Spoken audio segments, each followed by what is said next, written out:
मंदाकिनी, यह गाड़ी की चाबी कहाँ रखी है? हाँ हाँ, रुकिए ज़रा, देती हूँ। सुबह सुबह कामों की ढेर लग जाती है। अब क्या करें, दिन की शुरुआत कामों से ही होती है। पति को ऑफिस, बेटे को स्कूल और बेटियों को कॉलेज जाने की हड़बड़ी रहती है। इसलिए वे सारे सामान को जैसे तैसे फेंक कर चले जाते हैं। उनके जाने के बाद मैं घर की साफ सफाई करती हूँ। रात में खाई मूंगफली के छिलकों को उठाकर डस्टबिन में डालने जा ही रही थी कि मेरा फ़ोन बज उठा।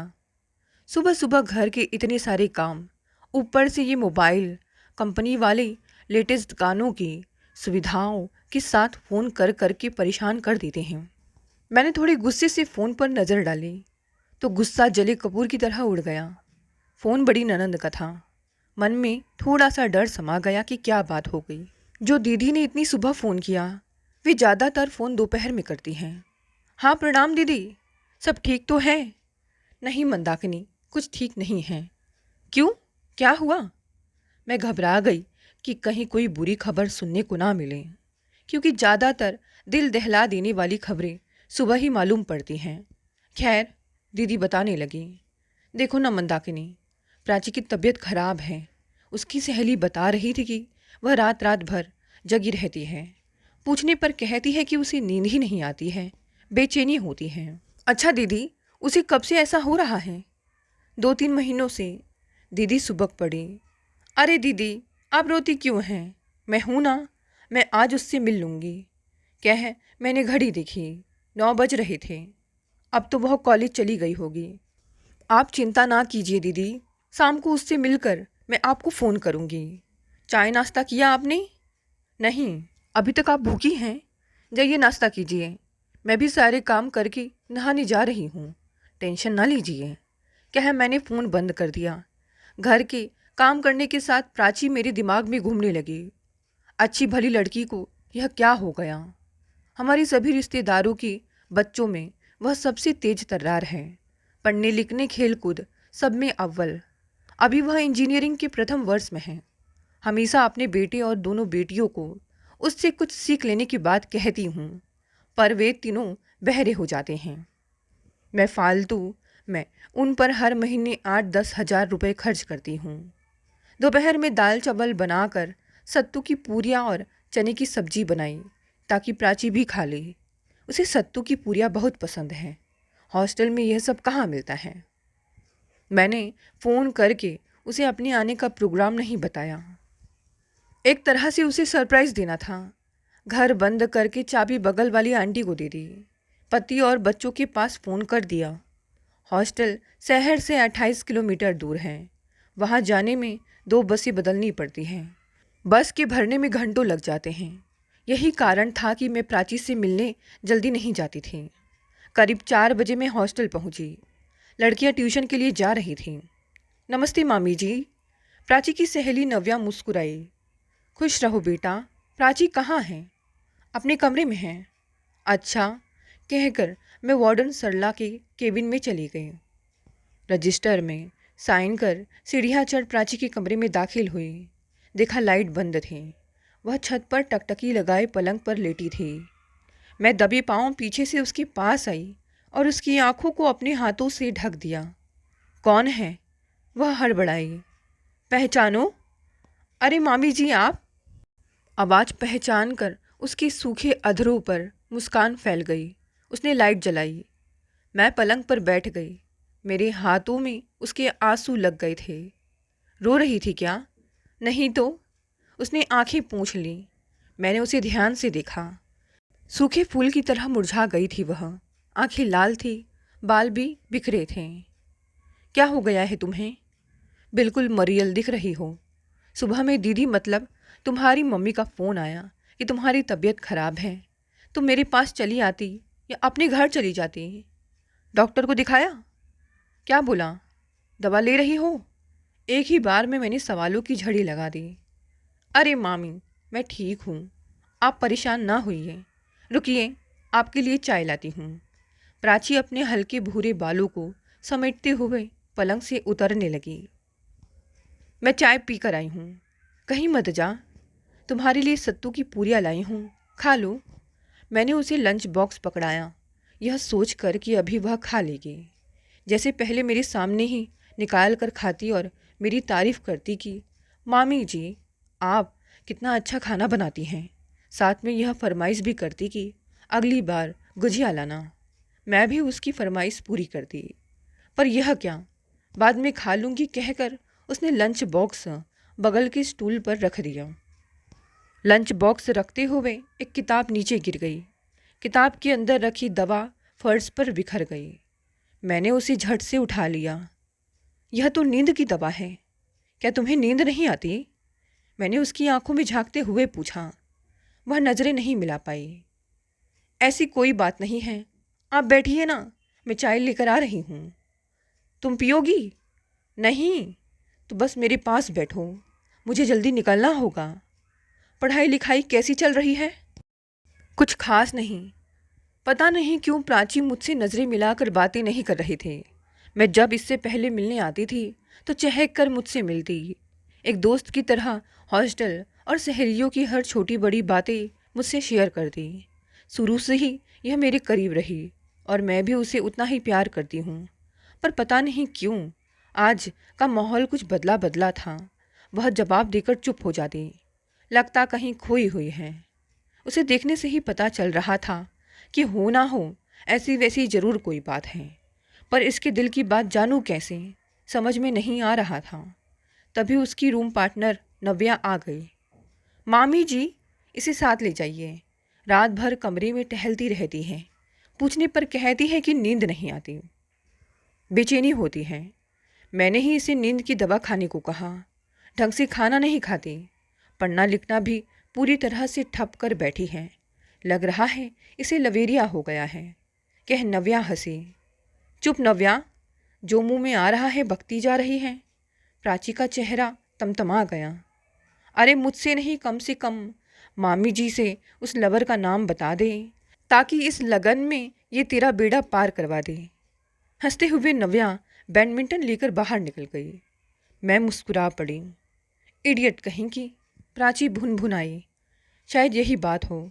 यह सोचकर मैंने उसके दोनों हाथों को अपने हाथों में लेकर पूछा, कोई लड़का है तो बोलो, मैं दीदी से बात करूँगी। कोई नहीं है, उसने हाथ खींच लिए। मैंने उसकी ठुड्डी ऊपर उठाई। सच सच बता, आखिर बात क्या है? मैं तुम्हारी मामी हूँ। कोई बात तेरे दिल में घर कर गई है, इसीलिए तू नींद की गोलियाँ खाती है। बता क्या बात है? मुझ पर विश्वास कर, मैं तेरी हर बात अपने दिल में दफन कर लूँगी। तू मुझे दोस्त मानती है ना? बता मेरी बेटी, तूने कोई गलती की है जो आज तेरी यह हालत हो गई है? देख, कहने से दुख हल्का होता है, शायद मैं तेरी कुछ मदद कर सकूं। बता ना, प्यार व्यार का चक्कर है या कोई हॉस्टल की प्रॉब्लम? मैं 10 मिनट तक यही दोहराती रही ताकि वह अपने दिल की बात बता दे। फिर भी प्राची कुछ नहीं बोली तो मुझे थोड़ा गुस्सा आ गया। जब तू मुझे कुछ बताएगी नहीं तो ठीक है, मैं जा रही हूँ। तुझे मुझ पर विश्वास ही नहीं तो मैं चली, कहकर मैं उठ गई। मामी, प्राची ने सिर उठाकर कहा। उसकी आंखों में आंसू तैर रहे थे। आंसू देख मैं घबरा गई, मगर उसकी ज़बान खुलवाने के लिए बोली, मैं जा रही हूँ, कह फिर आगे बढ़ी। वह उठकर मुझसे लिपट गई और बिलख बिलख कर रोने लगी। मुझसे एक गलती हो गई है। कैसी गलती? एक आदमी से संबंध। लगा कि मैं चक्कर खाकर गिर पड़ूंगी। मेरा दिमाग एक क्षण के लिए सन्न हो गया। हाथ पांव कांपने लगे कि यह इसने क्या कर दिया। मैंने सोचा था किसी लड़के से प्यार होगा, पर यहाँ तो मैं खुद अपने आप को संभाल नहीं पा रही थी। मुझे प्राची पर हद से ज़्यादा गुस्सा आ रहा था, पर उसे काबू में कर उससे सारी सच्चाई जानना मैंने ज़रूरी समझा। उसे पलंग पर बैठा मैं खुद भी बैठ गई। वह फुट फुट कर रो रही थी। मैंने सोचा अगर मैं अभी इसे बुरा भला कहूँगी तो हो सके मेरे जाने के बाद यह कहीं गले में फंदा डालकर फांसी पर ना लटक जाए या हॉस्टल की छत से ही कूद जाए। अतः मैंने उससे सारी बात कोमलता से पूछी। प्राची ने बताया कि वह अक्सर हॉस्टल की बगल में पंकज स्टेशनरी में फ़ोटोकॉपी कराने जाती थी। नोट्स या सर्टिफिकेट को हमेशा फ़ोटो स्टेट कराने की ज़रूरत पड़ती ही रहती है। हॉस्टल की सारी लड़कियां उसी दुकान पर जाती हैं। स्टेशनरी और फ़ोटो स्टेट के साथ साथ मेल, कुरियर, बूथ और स्टूडियो को मिलाकर 4-5 बिजनेस एक ही में थे। मालिक पंकज के घर में ही दुकान थी। उसने एक नौकर रखा था। पंकज की पत्नी कंचन भी दुकान देखती। रोज आते जाते सभी लड़कियों के साथ प्राची की भी दोस्ती कंचन और पंकज से हो गई थी। कभी कभी कंचन उसे चाय नाश्ता भी कराती थी। उसके 4 और 6 साल के 2 बेटे थे जिन्हें ट्यूशन पढ़ाने के लिए वह एक अच्छा टीचर ढूंढ रही थी। कंचन ने नव्या से बात की। पढ़ाई से शाम को जो भी 1-2 घंटे फुर्सत के मिलते थे उन्हें नव्या बच्चों को पढ़ाकर अपनी उछल कूद बंद नहीं करना चाहती थी। अतः उसने प्राची को राजी किया। उसे बच्चों को पढ़ाने का शौक था, वह पढ़ाने लगे। कंचन और पंकज से हंसी मजाक होता। बच्चों को पढ़ाने के कारण उसमें और इजाफा हुआ। पंकज था तो 2 बच्चों का पिता, मगर वह बिल्कुल नौजवान और हैंडसम लगता था। प्राची भी 20 साल की यौवन की दहलीज पर खड़ी चरहरे बदन की खूबसूरत लड़की थी। प्राची जब बच्चों को पढ़ाती या पंकज ग्राहकों के बीच रहता तो दोनों एक दूसरे को चोर निगाहों से देख लेते। दोनों अपनी उम्र और स्थितियों से अवगत थे, मगर फिर भी विपरीत लिंगीय आकर्षण की तरफ बढ़ चुके थे।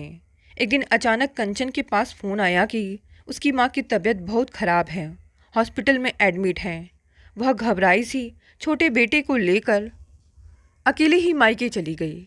शहर के एक विधायक के बच्चे का किसी ने अपहरण कर लिया था। फिर क्या था, उसके चमचों ने शहर की सभी दुकानों को बंद करवा दिया और जुलूस निकालकर अपहरणकर्ताओं को पकड़ने के लिए पुलिस से उलझ पड़े। पंकज अपनी दुकान बंद करके घर के कामों में जुट गया। कंचन रसोई और कपड़े लत्ते बिखेरे गई थी, वह उन्हें समेटने लगा। शाम को प्राची बच्चों को पढ़ाने आई। उसने दुकान बंद होने का कारण पूछा। छोटे भाई के नानी गांव जाने पर बड़ा भाई पढ़ना नहीं चाहता था। प्राची किसी तरह उसे पढ़ा रही थी।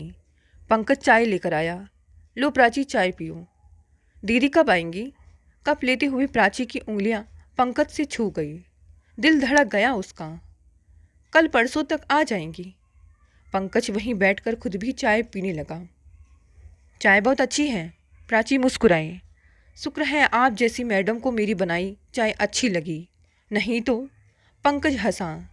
बड़े बेटे ने देखा कि पापा और मैडम बातें कर रहे हैं तो वह फुर्सत से बाहर निकल गया। अरे रे रे अनमोल! प्राची कप रख हड़बड़ी में उसे पकड़ने के लिए दौड़ी कि अचानक उसका पैर फिसल गया। वह गिरती उससे पहले ही पंकज ने उसे थाम लिया। क्या मुहतरमा, मेरे ही घर में अपने हाथ पैर तुड़वाने के इरादे हैं? कह उसने उसे पलंग पर बैठाया। जब पंकज ने प्राची को थामा तो उसके दिल की धड़कनें जोर जोर से चलने लगी थीं। वह मुंह पर हाथ रख अपने आप को नॉर्मल करती हुई उससे नज़रें नहीं मिला पा रही थी। उसके पैर की अनामिका उंगली में थोड़ी चोट लग गई थी जिसे वह सहलाने लगी थी। उंगली दर्द कर रही है क्या? पंकज ने पूछा। हाँ, लाओ ठीक कर दूँ। पंकज ने उंगली पकड़कर एक झटके में खींची। प्राची की हल्की चीख निकली और उंगली बची। लो ठीक हो गई। तुम्हारे चेहरे से ज़्यादा खूबसूरत तुम्हारे पैर हैं, बिल्कुल रुई की तरह नरम और सफ़ेद। पंजे पर हाथ फेरते हुए पंकज ने कहा। प्राची सिहर गई और कुछ बोल भी गई। वह आप भी। जब उसे इस बात का एहसास हुआ वह गलत बोल गई तो मारे शर्म के पानी पानी हो गई। बोली, सॉरी सॉरी, मैंने गलत। पंकज के लिए यह तारीफ और मौन प्रेम निवेदन के लिए काफ़ी थी। आग के सामने घी कब तक जमा रहता। पिघल गई प्राची। दोनों जान समझ रहे थे कि यह गलत है, मगर दोनों के दिल बेकाबू थे। और जब प्रेम के बादल छटे तो दोनों को अपनी अपनी गलती का एहसास हुआ। प्राची हॉस्टल चली गई, पर मन में डर बुरी तरह समा गया कि यह उसने क्या कर दिया। उसने बच्चों को पढ़ाना छोड़ दिया। कंचन जब मायके आई तो पूछा। उसने तबीयत खराब होने का बहाना बना दिया। पंकज अपने आप को अपराधी मानने लगा था और प्राची पश्चाताप की आग में जलने लगी थी। रात रात भर जगी रहकर अपनी गलती को याद कर आंसू बहाती उसने मम्मी पापा के विश्वास को तोड़ दिया। छोटी बहनों पर इसका क्या असर होगा, यह बात जानने पर उसकी कितनी बदनामी होगी। मामी जी प्लीज़ यह बात मेरे मम्मी डैडी। प्राची ने रोते हुए मेरे हाथ पकड़ लिए। तुम मुझ पर विश्वास रखो, तुम्हारी यह बात मुझ तक ही सीमित रहेगी, इसे कोई दूसरा नहीं जान सकता। अभी कोई गड़बड़ वाली बात नहीं है ना? मैं आशंकित थी। नहीं, अब तुम इस बात को पूरी तरह से दिल से निकाल दो। हाँ, तुमने बहुत बड़ी गलती की है, पर आगे से सचेत रहना, नहीं तो मुझसे बुरा कोई नहीं होगा। तुम जल्दी से अपने 2-4 कपड़े बैग में रख लो, मेरे घर चलो। पर वर कुछ नहीं, मैं वार्डन से तुम्हारी 4-5 दिन की छुट्टी लेकर जा रही हूँ। कल तुम्हें लेकर एक जगह जाना भी है। आज देर हो गई है, इसीलिए कल चलेंगे, कहकर मैं नीचे चली आई। वार्डन ने कोई आपत्ति नहीं की। रास्ते में मैंने प्राची से मना कर दिया कि वह कोई भी बात नेहा और रूपा से नहीं कहेगी, क्योंकि तीनों बेस्ट फ्रेंड थी, सारी बातें शेयर करती थीं। हम जैसे ही घर पहुँचे, मेरे तीनों बच्चे प्राची को देख खुशी से उछल पड़े। सबने उसकी तबीयत के बारे में पूछा। उसने मेरी तरफ ताकते हुए पढ़ाई की टेंशन का बहाना बनाया, लेकिन मेरे पति कुछ भाग गए थे। मैंने झूठ को इतने सच की चाशनी में डालकर उनके सामने परोसा कि उन्हें विश्वास करना ही पड़ा। तुमने प्राची को यहाँ लाकर बहुत अच्छा किया। झूठ बोलने के लिए मैंने मन ही मन पति से माफ़ी मांगी। क्या करती, प्राची की ज़िंदगी बचाने के लिए मैं एक क्या 1000 झूठ बोलने के लिए तैयार थी। फ़ोन कर दीदी से उसकी पढ़ाई का बोझ बता दिया। मेरा पूरा ध्यान उसी पर था। वह बच्चों से बात करते हुए उदास हो जाती थी। उसकी उदासी गई नहीं थी। बेटा अरुण उसे खींचते हुए अपने कमरे में ले गया ताकि वह उसके मैथ के सारे प्रश्नों को हल कर दे। उससे बातें करने में तीनों बच्चों को खाने की सुध ही नहीं थी। फिर वह नेहा रूपा के साथ सोने चली गई। मेरा दिल बहुत भारी हो गया था। नींद की जगह मेरी आंखों में प्राची ही घूमती रही। उसके और पंकज के बारे में ही सोचती रही। आजकल क्या हो गया है हमारी इस युवा पीढ़ी को, कुछ सोच विचार नहीं और झट से। कहीं ना कहीं हम माएँ भी तो दोषी हैं, जो अपनी बेटियों के साथ खुलकर बात नहीं करती और समस्या खड़ी हो जाने पर समाधान ढूंढती हैं। मेरी भी तो 2 बेटियां हैं, उनसे खुलकर उनके दोस्तों या दूसरे पुरुषों के बारे में पूछना ही पड़ेगा। शर्म और संकोच करूंगी तो शायद प्राची से भी बढ़कर ये दोनों ज़्यादा गलत कर बैठेंगी। पहले की अपेक्षा अब मुझे अपने बच्चों से बहुत गहरी दोस्ती रखनी पड़ेगी, ताकि वे छोटी से छोटी बात मुझसे शेयर करें। मुझे या दूसरों को प्राची पर हंसने की क्या ज़रूरत। यह कोई नहीं जानता कि भविष्य में किस पर कितना बड़ा दाग लगेगा। सुबह तीनों बच्चे स्कूल जाने से मना करने लगे कि वे दिन भर प्राची के साथ मस्ती करेंगे, मगर मैंने उन्हें समझा बुझा कर भेज दिया। सबके जाने के बाद मैंने प्राची से कहा, बेटा जल्दी से तैयार हो जाओ, हमें लेडी डॉक्टर के पास चलना है। Lady doctor? क्यों मामी जी? लगा कि उसे चक्कर आ जाएगा। मैंने कल तुमसे कहीं चलने के लिए कहा था ना। मैं तुम्हारी हंसती खेलती ज़िंदगी को लेकर कोई रिस्क नहीं लेना चाहती। लेडी डॉक्टर ने उसकी पूरी जांच कर कर कहा, जी घबराने वाली कोई बात नहीं है। अक्सर युवावस्था में माहवारी अनियमित हो जाती है। मैं दवा लिख देती हूँ, सब ठीक हो जाएगा। आपकी भांजी कुछ कमज़ोर भी है, थोड़ा इसके खाने पीने पर ध्यान दीजिए। खुशी के मारे मैंने उन्हें बार बार धन्यवाद कहा। मेरे मन की सारी कुशंका दूर हो गई थी, इसीलिए मैं बहुत खुश थी।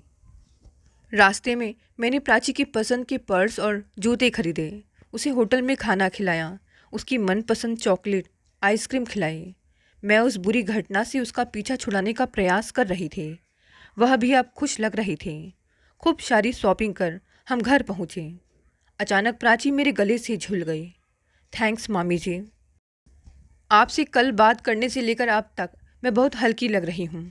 सच, अगर आप मुझसे डांट डपट कर ना पूछती तो मैं अपने दिल की गहरी बात आपसे कभी नहीं बताती। मन ही मन घुटती रहती और पता नहीं खुद को कितना नुकसान पहुँचाती। आपने बहुत अच्छे से मुझे संभाल लिया।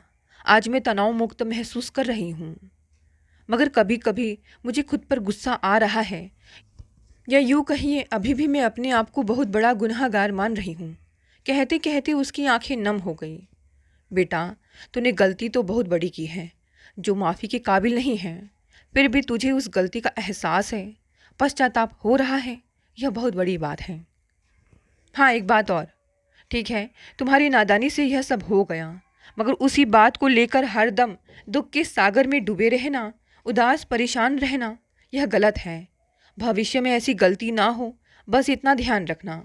संबंधों का जुड़ाव तन से ना होकर मन से होता है। पति पत्नी का रिश्ता हो या प्रेमी प्रेमिका का, उनका पहला रिश्ता मन की गहराई से होता है, भावनात्मक रूप से होता है। तुम्हारा पंकज के साथ ऐसा कोई भी रिश्ता नहीं था, तो फिर उसी बात पर झीकते रहने से क्या फ़ायदा। बस तुम जल्दी से मानसिक व्यथा से निकलो और पूरे तन मन से पढ़ाई में जुट जाओ। मुझे इतना तो विश्वास है कि अब आगे तुमसे ऐसी गलती नहीं होगी। कह मैंने उसके गाल थपथपाए। एक बार फिर आपको थैंक्स मामी जी, मुझे इस भंवर जाल से बाहर निकालने के लिए, कहते हुए वह मुझसे लिपट गई।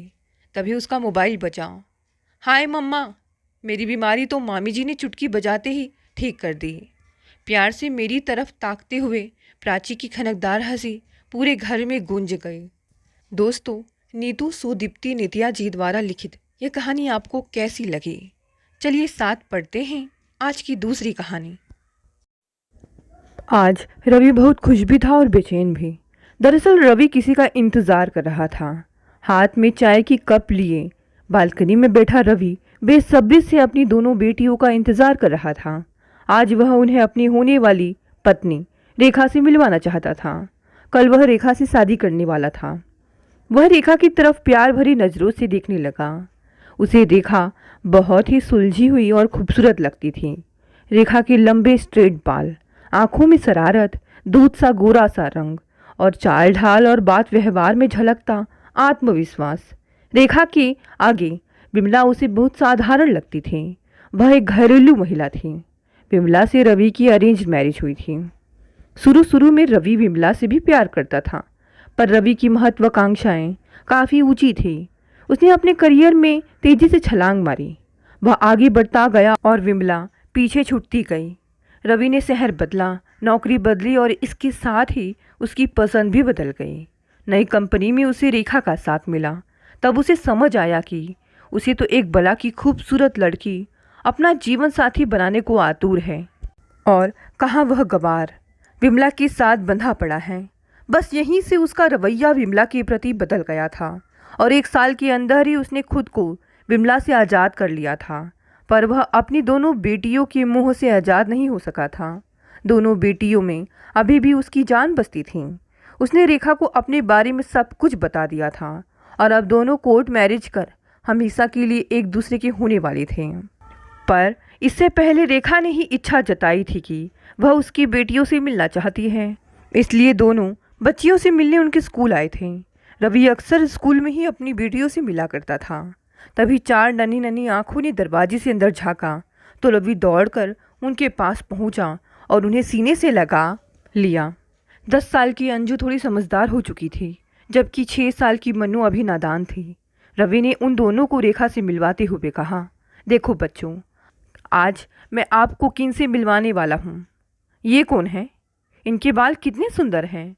मन्नू ने पूछा तो रवि ने गर्व से रेखा की तरफ देखा और बोला, बेटी, ये आपकी मम्मी है। कल से यह आपकी नई मम्मी कहलाएंगी। कल ये आपके पापा की पत्नी बन जाएंगी।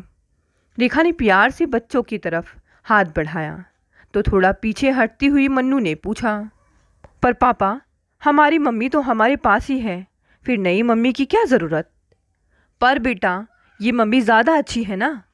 नहीं, कभी नहीं पापा, हमें नई मम्मी की कोई ज़रूरत नहीं। हमारी मम्मी बहुत अच्छी है। और आपको पता है ना पापा, अंजू ने अपनी बात अधूरी छोड़ दी। क्या बेटी, बताओ। यही कि मैं आपसे नफ़रत करती हूँ। मैं आपसे नफ़रत करती हूँ सिर्फ इसीलिए। यह कहकर रोती हुई अंजू ने मन्नू का हाथ थामा और तेज़ी से कमरे से बाहर निकल गई। रेखा ने जल्दी से अपने बड़े हुए हाथों को पीछे कर लिया। अपमान से उसका चेहरा लाल हो उठा था। रवि की आंखें भी पल भर में उदास हो गई।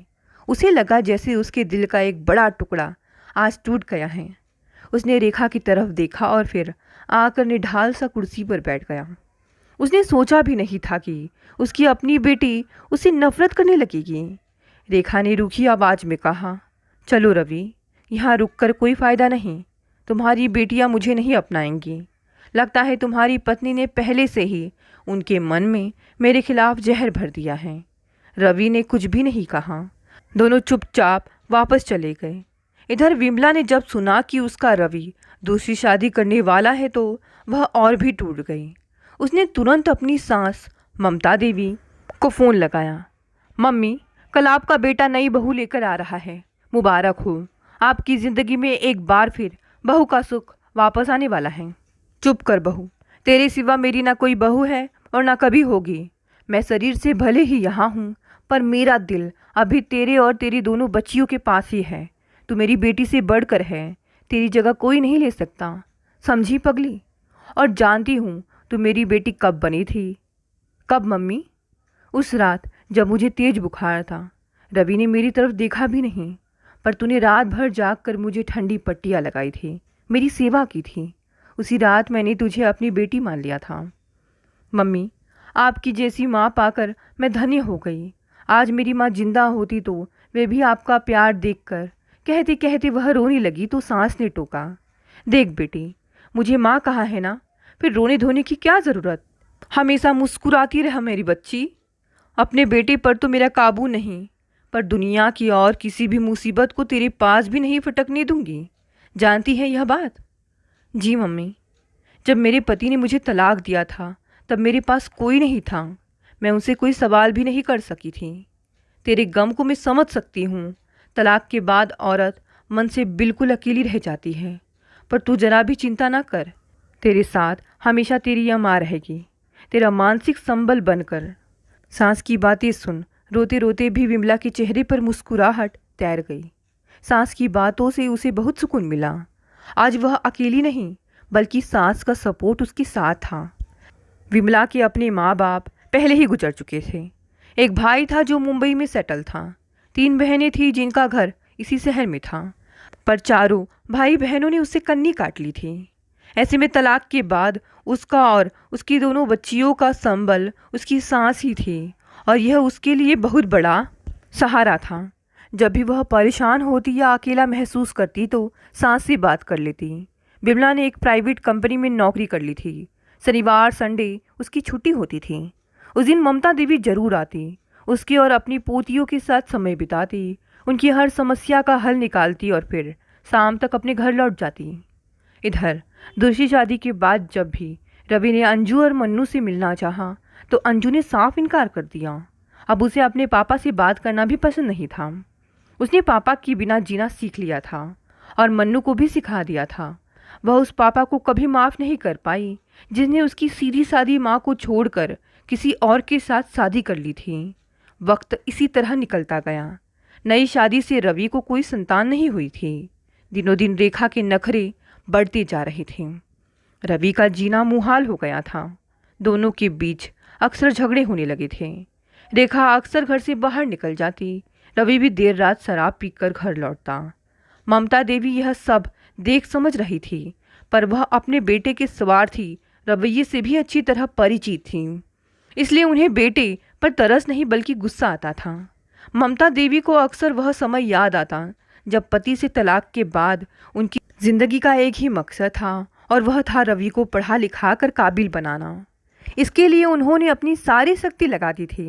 स्कूल टीचर की नौकरी करते हुए बेटे को ऊंची शिक्षा दिलाई, काबिल बनाया, मगर अब एहसास होने लगा था कि कितना भी काबिल बना लिया, वह रहा तो अपने बाप का बेटा ही, जो बाप की तरह ही शराबी, स्वार्थी और बददिमाग निकला।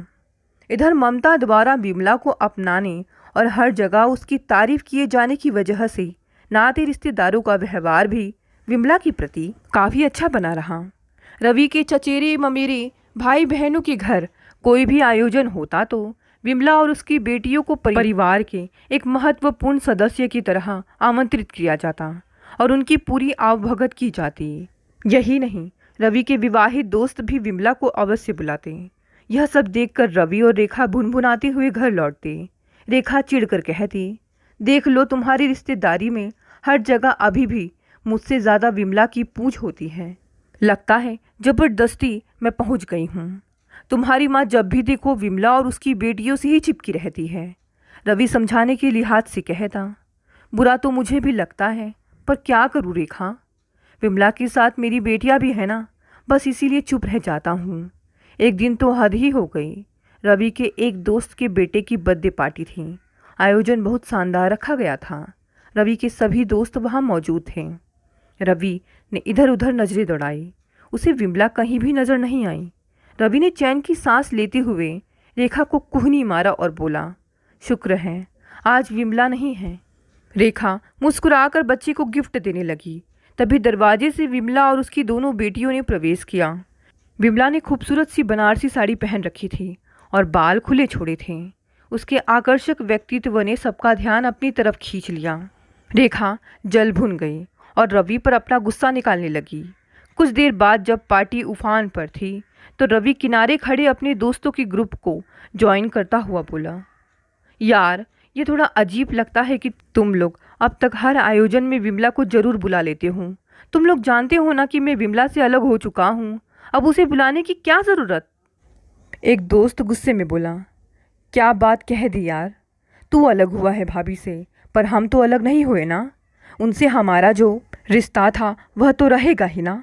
पर क्यों रहेगा, जब वह मेरी पत्नी ही नहीं तो तुम लोगों की भाभी कैसे हो गई। रवि ने गुस्से में कहा तो एक दोस्त हंसता हुआ बोला, ठीक है यार, भाभी नहीं दोस्त ही सही। यही मान ले कि अब एक दोस्त की हैसियत से हम सब उन्हें बुलाएंगे।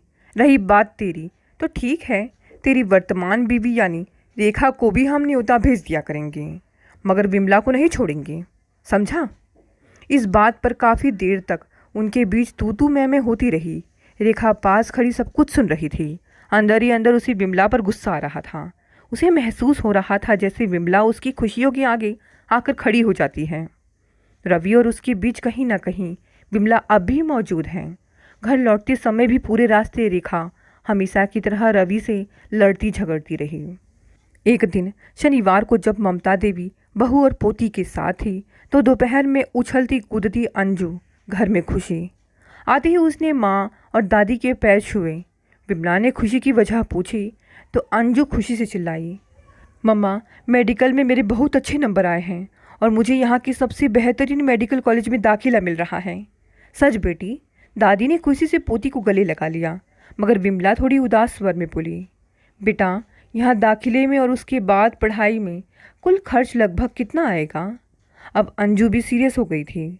सोचते हुए उसने कहा, मम्मा मेरे ख्याल से लगभग 2-2.5 लाख रुपए तो लग ही जाएगा, इससे ज़्यादा भी लग सकते हैं। पर बेटा मैं इतने रुपए कहाँ से लाऊंगी। मम्मी मेरी शादी वाली जो एफडी आपने रखी है ना, बस उसे तोड़ दो। पागल है क्या बहू, तू वैसा कुछ नहीं करेगी, पढ़ाई का खर्च मैं उठाऊंगी। अंजू, ममता देवी ने कहा। पर कैसे मम्मी, आपके पास इतने रुपए कहाँ से आएंगे। बेटा मैंने अपनी नौकरी के दौरान कुछ रुपए बचा कर अलग रखे थे। वे रुपए मैंने कभी रवि को भी नहीं दिए। अब उन्हें अपनी अंजू के मेडिकल की पढ़ाई के लिए खर्च करूंगी, इसका अलग ही सुख होगा। नहीं मम्मी, उन्हें आप ना निकालें। वैसे भी इस उम्र में आपको पैसे अपने पास रखने चाहिए। कल को रवि ने कुछ गलत व्यवहार किया या बिजनेस डुबो दिया तो आप। अरे नहीं बेटा, जिसके पास तेरी जैसी बेटी और इतनी प्यारी पोतियाँ हैं उसे क्या चिंता। और फिर मेरी पोती डॉक्टर बनेगी, इससे ज़्यादा खुशी की बात और क्या हो सकती है। अगले दिन ही ममता देवी ने पोती की पढ़ाई के लिए रुपयों का इंतज़ाम कर दिया। वक्त इसी तरह गुजरता रहा। रवि के जीवन में अब कुछ भी नहीं बचा था। रेखा के कई सालों से ऑफिस के किसी कलीग के साथ अफेयर चल रहा था। इधर रवि अब और भी ज़्यादा शराब में डूबा रहने लगा था। छोटी छोटी बात पर वह माँ पर भी बरस जाता। ममता देवी का दिल कहीं दफा करता कि सब कुछ छोड़कर चली जाए, पर बेटे का मुँह कहीं ना कहीं आड़े आ जाता। जितनी देर रेखा और रवि घर में रहते झगड़े होते रहते। ममता देवी का घर में दम घुटता। उनकी उम्र भी अब काफ़ी हो चुकी थी। वे करीब 80 साल की थी। उनसे अब ज़्यादा दौड़ भाग नहीं हो पाता। विमला के पास भी वे कई कई दिन बाद जा पाती। एक दिन उन्हें अपने पेट में दर्द महसूस हुआ। यह दर्द बार बार होने लगा।